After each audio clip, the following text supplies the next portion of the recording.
अब इसके बाद अगला ऑप्शन क्या है, वो है रिपोर्ट और फॉर्म। इसको पढ़ते हैं, छोटे छोटे जो हैं, फिर रिलेशनशिप पे आते हैं। कंट्रोल सी,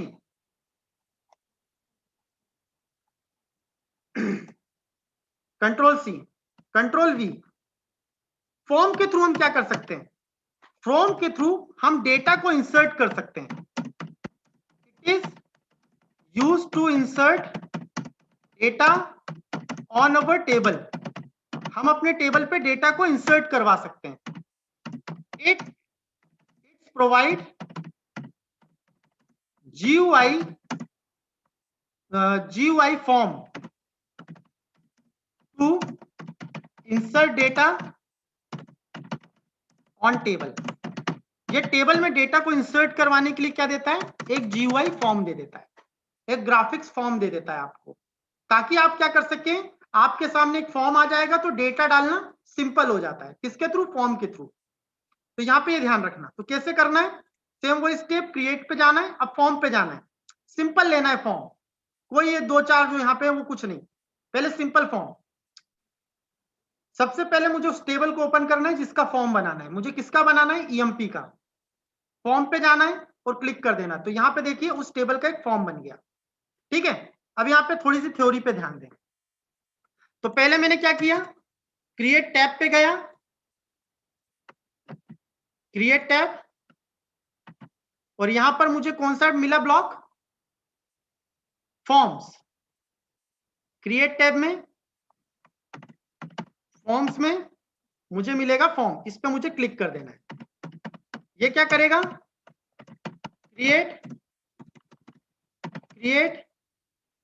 फॉर्म ऑटोमेटिकली,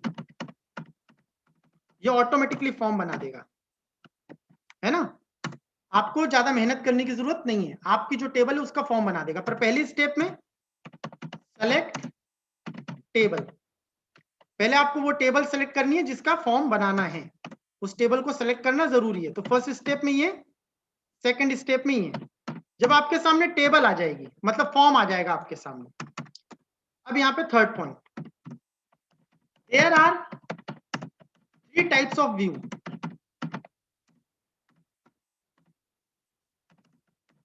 फॉर्म के 3 तरह के व्यू होते हैं, रिपोर्ट के और फॉर्म के दोनों के 3 तरह के व्यू होते हैं। पहला व्यू होता है जो कि होता है डिजाइन व्यू, जो हम अभी पढ़ चुके हैं। दूसरा होता है लेआउट, इसे कहेंगे form layout,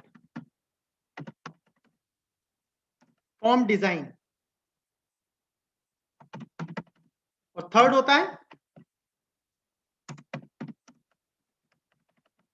design layout,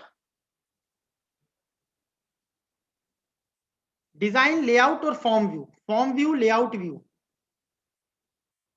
form view, layout view और design view.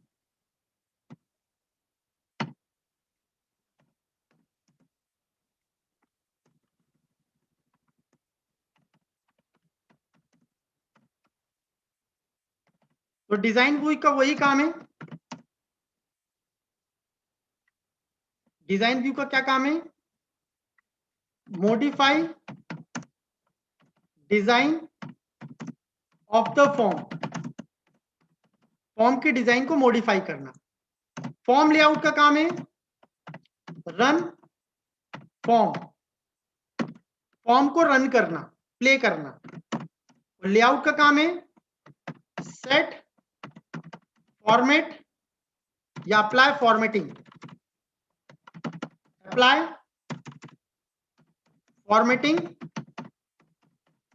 On form, form पे फॉर्मेटिंग अप्लाई करना। फॉर्मेटिंग मतलब बोल्ड, इटैलिक, अंडरलाइन, जो भी है छोटा बड़ा करना उसको। तो ये काम होते हैं इसके। तो इसको एक बार देख लेते हैं कैसे करते हैं। तो मैंने आपको फॉर्म क्रिएट करना बता दिया, देखिए फॉर्म आ गया। इसको कंट्रोल एस से सेव कर लें किसी नाम से। मैंने कहा EMP टेबल फॉर्म, इसे सेव कर दिया, ओके कर दिया। तो यहाँ पे एक फॉर्म सेव हो गया EMP टेबल फॉर्म से। अब यहाँ पे अभी जो है वो बाय डिफॉल्ट लेआउट व्यू है। लेआउट में हम क्या कर सकते हैं, फॉर्मेटिंग कर सकते हैं। जैसे इसको कितना छोटा रखना है, बड़ा रखना है, डेटा इंसर्ट नहीं कर सकते, फॉर्मेटिंग। इसको इतना साइज चाहिए, इसको यहां पे रखना है, यहाँ पे जो हेडिंग है इसका कर देना है एम्प्लॉय रिकॉर्ड, ऐसी मुझे हेडिंग चाहिए अपने फॉर्म की। तो यहाँ पर ये सारी सेटिंग कर सकते हो। दूसरी चीज, मुझे इनके कलर थोड़े अलग चाहिए, या जैसे ये वाली जो हेडिंग्स है, सैलरी कमीशन, इनको थोड़ा सा बोल्ड करना है, इनके कलर को ब्लैक करना है एकदम फुल, है ना। तो इस तरीके की डिजाइनिंग वाला काम आप किससे कर सकते हैं, लेआउट व्यू में। बट अगर आपको फॉर्म करना है, मतलब इस फॉर्म को रन करना है ताकि आप टेबल में रिकॉर्ड को इंसर्ट कर सकें, यहाँ पे देखो टेबल है, अब इसमें मैं रिकॉर्ड इंसर्ट करूंगा तो किसकी मदद से, फॉर्म की मदद से। तो मैं कहां जाऊंगा, फॉर्म व्यू। जब मैं फॉर्म व्यू करूंगा तब ये रन मोड पे आएगा। रन मोड पे गया तो अब मैं फॉर्म को देख सकता हूं कौन कौन से रिकॉर्ड है एक एक करके। तो टोटल जितने भी रिकॉर्ड थे वो आ गए। अब जैसे ही मैंने किया, अब अगर मुझे न्यू रिकॉर्ड इंसर्ट करना है तो यहाँ पे ये वाला दिख रहा है, इस पे क्लिक करना है। जैसे मैं न्यू रिकॉर्ड पे क्लिक करूंगा तो ये आ जाएगा। अब यहाँ पे मैं कोई भी नया रिकॉर्ड डाल सकता हूँ, जैसे मैंने ये डाला, ये नेम डाल दिया मैंने जय, जॉब डाल दिया मैंने क्लर्क, एमजीआर नंबर कुछ मैंने ये डाल दिया, हायर डेट मैंने कुछ भी ले ली, 20/10/1986 कुछ भी ले ली, सॉरी 20 हो जाता है बार बार, 20/10/1986। सैलरी मैंने ले ली 5000, कमीशन दे दिया 6000, डिपार्टमेंट नंबर 10। तो इस तरीके से मैंने कर दिया। और आपको इसे सेव करना है तो या तो आप इस सेव बटन पे क्लिक कर दो, या तो फिर एक रिकॉर्ड आगे बढ़ जाओ, नेक्स्ट कर दो। तो नेक्स्ट कर दोगे तो भी अप्लाई हो जाता है। तो देखिए यहाँ पे वो रिकॉर्ड आ गया, इसे रिफ्रेश कर लो तो यहाँ पे देखिए वो जय टेबल और जय रिकॉर्ड आ गया। तो मैंने रिकॉर्ड टेबल में इंसर्ट किया, किसके थ्रू, फॉर्म के थ्रू। और फॉर्म का काम क्या होता है, टेबल में रिकॉर्ड को इंसर्ट करवाना। आप बोलोगे सर ये काम तो यहां से भी कर सकते हैं। एक्चुअल में जब भी हम टेबल के फॉर्म में रिकॉर्ड इंसर्ट करते हैं ना तो वो बहुत मेहनत लगती है ना। पर अगर मुझे इसका एक फॉर्म मिल जाए तो इसको फिल करना बहुत आसान है। मैं टैब टैब दबाऊंगा और इंफॉर्मेशन भर के सीधे नेक्स्ट कर दूंगा। तो इस तरीके से जब हमें कोई जीयूआई फॉर्मेट में मिल जाता है तो जीयूआई फॉर्मेट में रिकॉर्ड को इंसर्ट करना आसान होता है। तो ध्यान रखिए, इंसर्ट करने से पहले आपको फॉर्म व्यू क्या करना पड़ेगा, फॉर्म व्यू इसका चेंज करना पड़ेगा, फॉर्म व्यू। बट आप इसमें जो मॉडिफिकेशन, इसका जो सामने फ्रंट लेआउट है, इसको आप अपने हिसाब से सेट करना चाहते हो, बोल्ड, इटैलिक, अंडरलाइन, कलर वगैरह, तो लेआउट मोड। और अगर आप इसकी डिजाइनिंग में चेंज करना चाहते हो तो आप किस पे जाओ, डिजाइन व्यू पे। आप यहाँ पे डिजाइन व्यू पे जाओ, यहाँ पे आप इसकी डिजाइनिंग मतलब कौन सी चीज रखनी है कौन सी नहीं रखनी है ना। तो आप उसको यहाँ से डिलीट कर सकते हो। जैसे मैं इस वाले को डिलीट कर देता हूँ, ईएमपी नंबर, ये मुझे नहीं चाहिए।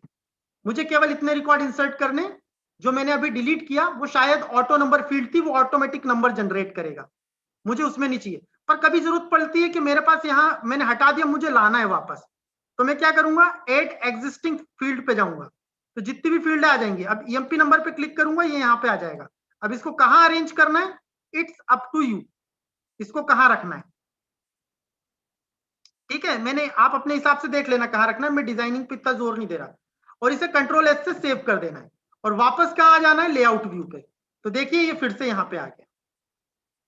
मतलब अगर आपको इसकी डिजाइनिंग से रिलेटेड कोई वर्क करना है कि कौन सी चीज रखें कौन सी, क्योंकि जैसे आपने फॉर्म पे क्लिक किया तो एक ऑटो जनरेटेड फॉर्म आ गया, उसने सारी फील्ड के सारे लेआउट बना दिए, सारी फील्ड इंसर्ट कर दी। पर आपको चाहिए कि पर्टिकुलर ये फील्ड चाहिए, ये फील्ड नहीं चाहिए, या पर्टिकुलर यहाँ पे मैंने डिलीट कर दिया फिर वापस लाना है, तो फिर मैं क्या यूज कर सकता हूँ, डिजाइन व्यू का। तो डिजाइन व्यू मींस डिजाइन में मॉडिफिकेशन करना। उसके बैकएंड में, फ्रंट में करना है तो लेआउट, बैक में करना है तो डिजाइन, और रन करना है तो फॉर्म। 3 तरह के व्यू हैं। तो यहां पर मैंने ये काम किया। तो यहां पर कितने तरह के व्यू हैं, 3 तरह के व्यू हैं, डिजाइन व्यू, फॉर्म व्यू और लेआउट व्यू। तो यहां पे मैंने आपको ये तीनों करके बता दिए, और तीनों के फायदे क्या होते हैं ये भी मैंने आपको गिनवा दिए, ठीक है। तो यहां पर मैंने एक फॉर्म बनाया जिसमें मैंने ये काम किया, ठीक है। अब अगर आप डिजाइन व्यू पे जाते हैं और आपको फील्ड वापस लानी है तो वो कैसे करना है वो बस लिख देता हूं मैं डिजाइन व्यू में। तो मैं डिजाइन व्यू पे जाके एड एग्जिस्टिंग फील्ड पे जाके क्लिक कर दूंगा, एड एग्जिस्टिंग फील्ड, और यहां पे करूंगा तो एक मेरे पास टास्क पेन ओपन हो जाएगी जहां से मैं फील्ड को चुन सकता हूं। सेलेक्ट, केवल मैं इतना बता रहा हूं, बाकी डिलीट भी कर सकते हो, डिलीट अनवांटेड फील्ड, और भी काम होते हैं, डिटेल में नहीं पढ़ा सकता मैं, ठीक है, ये तो बहुत टाइम लगेगा। ये अपने आप में टेबल के बराबर वाला टॉपिक है, जितना बड़ा टेबल है उतना बड़ा फॉर्म है, हर चीज इसमें बड़ी है, पर जितना भी यूज में है केवल उतना पढ़ा रहा हूं अभी, है ना। तो यहाँ पर फॉर्म पे केवल आपको इतनी प्रोसेस करके देखनी है, तो फॉर्म से थोड़ा फेमिलियर हो जाओ आप। तो डिजाइन व्यू में ये थोड़ी सी चीजें थी, वो मैंने लिख दी, बाकी अगर उसके लेआउट में चेंज करना है तो लेआउट व्यू पे ओपन कर ले। जब तक फॉर्म व्यू नहीं करेंगे तब तक फॉर्म रन नहीं होगा और टेबल में रिकॉर्ड इंसर्ट भी नहीं होगा, ठीक है, तो ये ध्यान रखिएगा।